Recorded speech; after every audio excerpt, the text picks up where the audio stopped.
Hi everyone, what's up? My name is Sutherland for those who are new. Welcome to my channel. Please like and subscribe.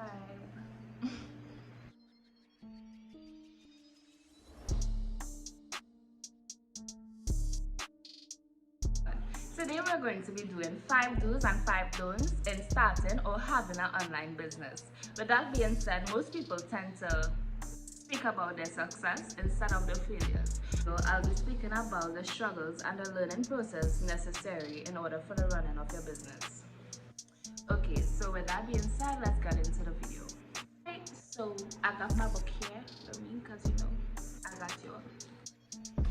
So number 1, we're starting with the do's first.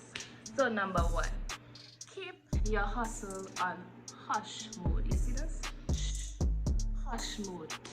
Don't let nobody know your business. Like, firstly, you don't need the added pressure, Okay, when you're going to start it, when you're going to do this, you don't need the added pressure, 1. You don't need people to be hating on you silently, secretly. We don't need that type of energy in our life. We don't want to give others the opportunity to steal our ideas. Like, we don't need that. So keep your business on hush mode. Not everybody needs to know what you're doing.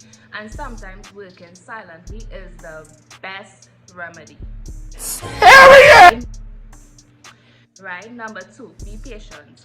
Keep grinding, keep being consistent. Some people go faster than others. Do not watch another person progress and say like, okay, why I'm not growing this fast? Like, everything is on God's timing, God's plan. Number 3, have a solid plan and measure your progress. The planning is fundamental. Make sure you stay on trend. You don't want to be out of the trend and you start a business and you hop on it and it's like, okay, why am I not getting sales? Why am I not reaching out to this audience? You need to learn how to be on top of your game. Budgeting is everything, right?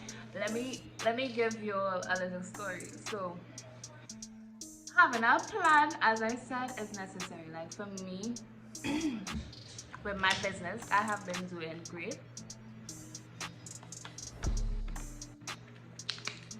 I'm a little parched. So for me, it had a point in time like my business was good, it was booming, and I got a lot of money. A lot.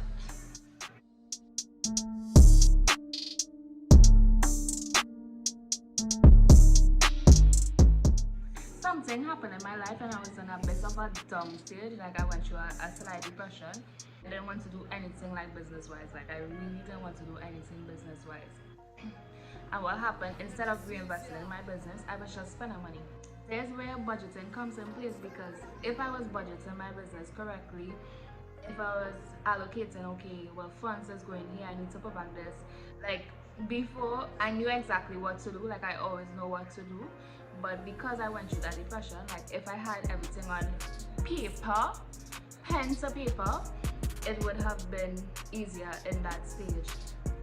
And I used up most of my money, and I basically had to start over from square one, which is basically the process of reinvesting. Keep doing that whole process over and over and over and over and over until you can see like a great profit. So budgeting is necessary, having a plan is necessary. Make your business name unique, rememberable, and easy. You don't want to have a difficult name that not much people could remember. You want to have a name that's unique, it bring your own style. It's not similar to what most people have, right? And it's easy to find, it's easily accessible. It's something that, okay, people can remember with the tip of their head. Number 5, engage with your audience. Engage with your customers. Like, customers tend to latch on to personality. So example, like for me, I can simply say, like, once I purchase something from someone, and if I really like their personality, most likely the chances are I will go back and buy by that person, because they have a warm personality, and they check up and they ask, okay, was the item good, were you satisfied? All those things are key, because obviously you want to have and build this connection with your customer in order for them to keep coming back. So you should keep that in mind, like that should definitely be a do. Okay, so let's move on to my favorite, which happens to be the don'ts, because the don't is what taught me to be a boss bee. Like literally. Number one, don't depend on no one. When I say no one, no one. I don't know, like God has just put situations in my life to make me do things on my own. And it's like I'm so independent now. I do everything on my own. I don't depend on nobody. Like nobody could bust style on me. So depend on no one. Sometimes you might be relying on a person who have a credit card. You might not have a credit card, and you are relying on that person. Now when you want to order stuff, you had a list through that person, and it's just too much. It's just too much. So don't depend on no one. Number two, don't waste time making a perfect plan.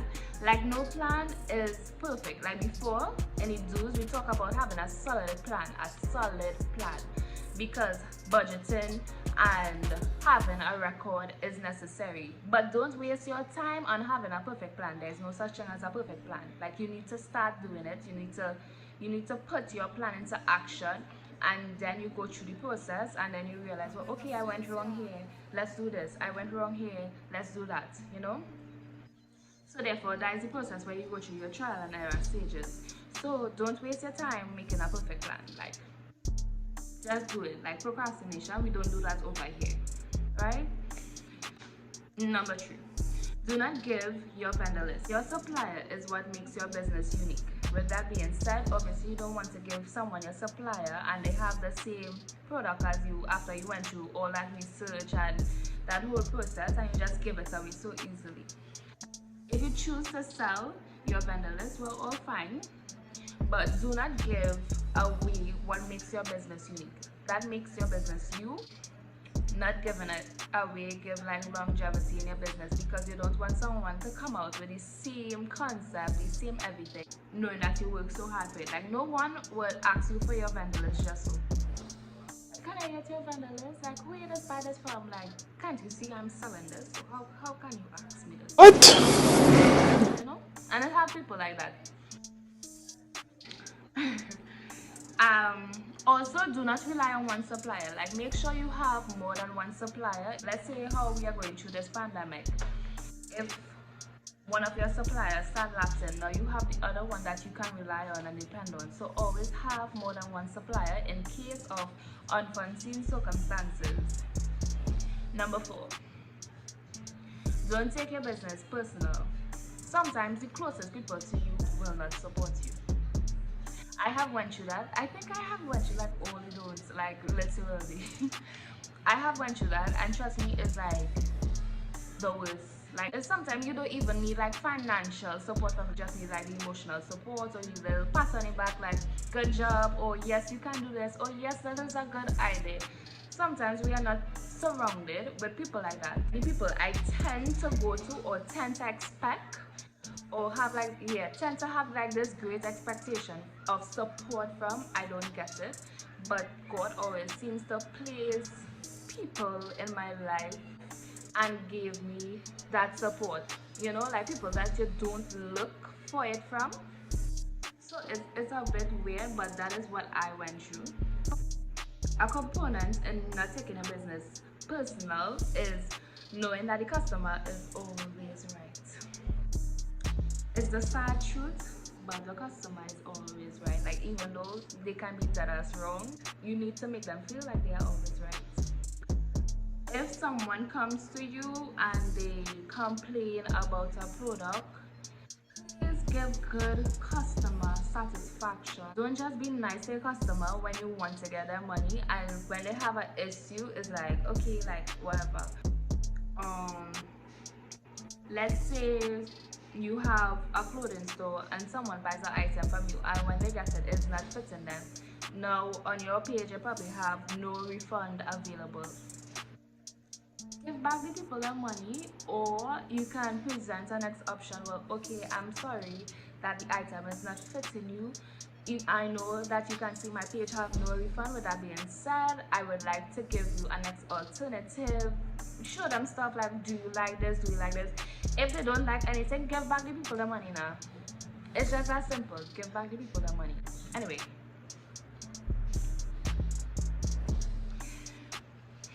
number 5, lastly, do not give discounts or free items to your friends or family.